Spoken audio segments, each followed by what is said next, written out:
Hi everyone, today we are at our first ASYNC module class and we will be using Pear Deck.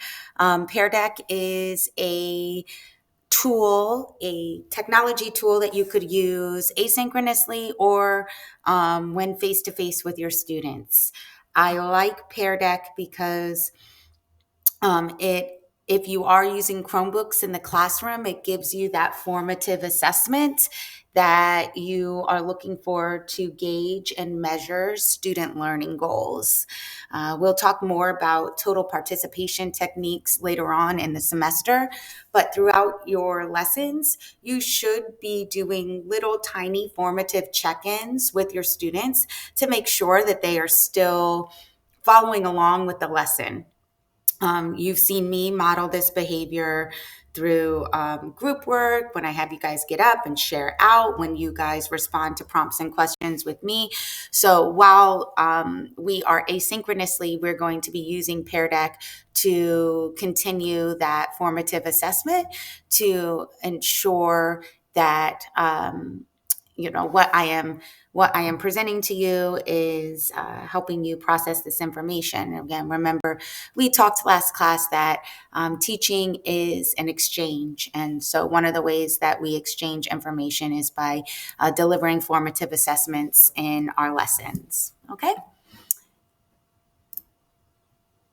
All right, so if you've never used Pear Deck before, here is a brief video and introduction on Pear Deck and how to use some of the tools on Pear Deck. Particularly, you will see some of the slides ask you to draw on them. You don't have to draw on the slides for Pear Deck.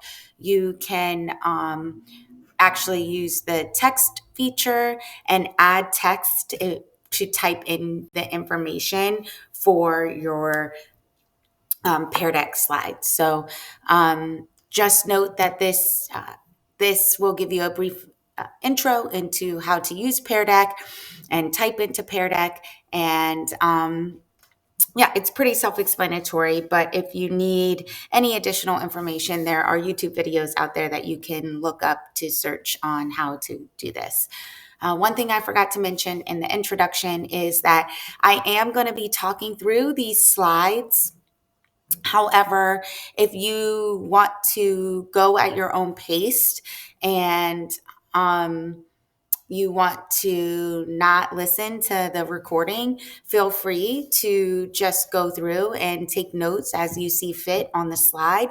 Again, this is an asynchronous class, so this information will be available to you throughout the semester. You can revisit it at your own convenience because, again, I'm not quite sure when you guys are going to be able to get your placement. So this information hopefully will be helpful for you, but you might need to go back and look at some of the slides when you go in to do more of the technical work for your appendices for your BAP summative. So today, again, we are going to be reviewing, I'm going to give a general overview of the BAP summative and how the BAP came to be, giving you background information on multi-tiered system of support and PBIS, some of those alphabet soup terms that we use in special education.